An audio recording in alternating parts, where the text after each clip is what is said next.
I've made it a habit to be tired. I've made it a habit to be busy.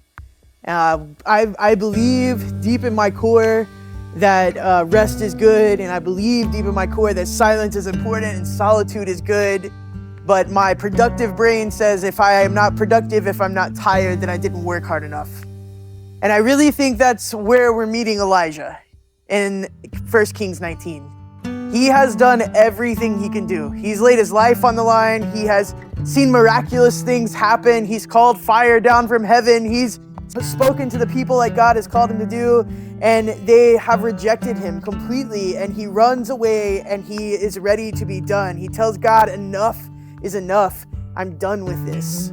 So God feeds him. God gives him what he needs to be sustained. And then God teaches him 4 really important things that I hope that we can teach this summer, that I hope that I can learn this summer in the process of teaching it. The first thing is Elijah is so desperate for silence.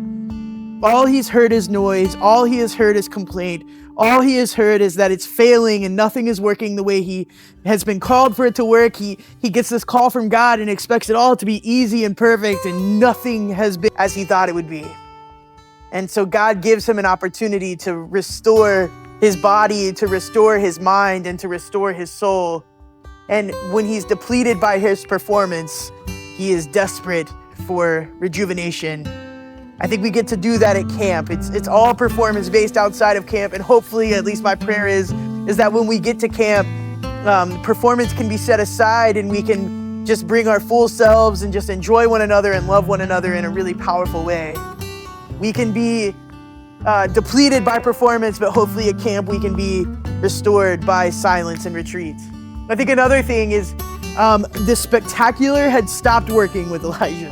He had seen really crazy, big things happen around him. He's had a lot of victories and a lot of really big, loud victories. He's been able to make his point and to show God off in really big ways, but it stopped working. The spectacular stopped working. And so God meets him and says, we're not going to do spectacular. It's not going to be the wind, the earthquake, or the fire. It's going to be silence.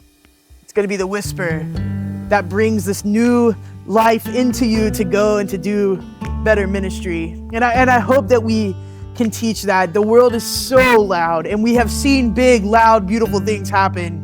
But I believe, at least for myself and for this team and for this ministry, we're in a season of just listening more, being more present, and allowing the silence and the whisper of the Holy Spirit to guide us instead of being flashy. Instead of being flashy, there's a place for that, but I don't think that's the season we're in. I think we're in the season of absorbing God in a more quiet and still way. I think he really needed to hear his answer to the question, why are you here? God asked Elijah, why are you here? And I don't think God is talking to Elijah in a way of like, why are you physically at the mountain? Why are you physically in a cave? I think God is saying, Elijah, why do you think you're here on this earth? That is the number one question I get asked by students that I hang out with, is why are we here and what are we doing? And what's the purpose of this?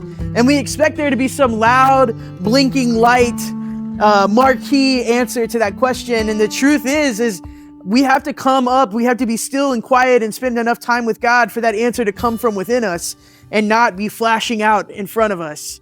It's got to be something that we've got to answer ourselves. Why am I here? What a part of this really great big story that God has is my part to play. And I hope that we give time in morning watch, and I hope that we give time in worship, and even on work sites when we're building something, or on walks where we're learning, that we have time to say, why am I here? And God, what are you calling me to do in this work? And the last thing I think that I really am hopeful for this summer with this theme is we see it as an epidemic in our land that loneliness and isolation are on the high, especially in students. And Elijah has withdrawn, and has his whole self, because he withdrew, has become completely isolated and has become completely distorted. His view has become distorted of his purpose and who God's called him to be. The noise has been loud for him. And so in his retreat, he doesn't retreat for Sabbath. Instead, he retreats and becomes depressed and becomes suicidal even. It says he would rather be dead.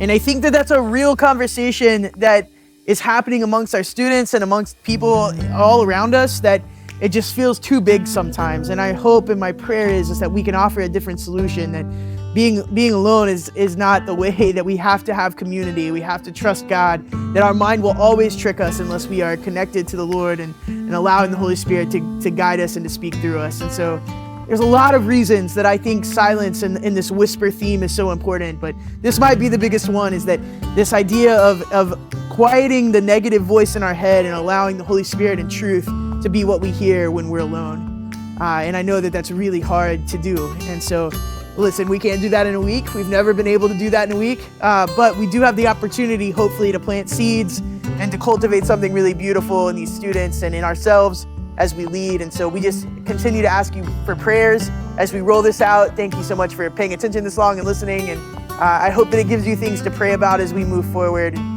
Prepare for our staff to teach, prepare these group leaders to lead. We are just so grateful for your partnership in this ministry.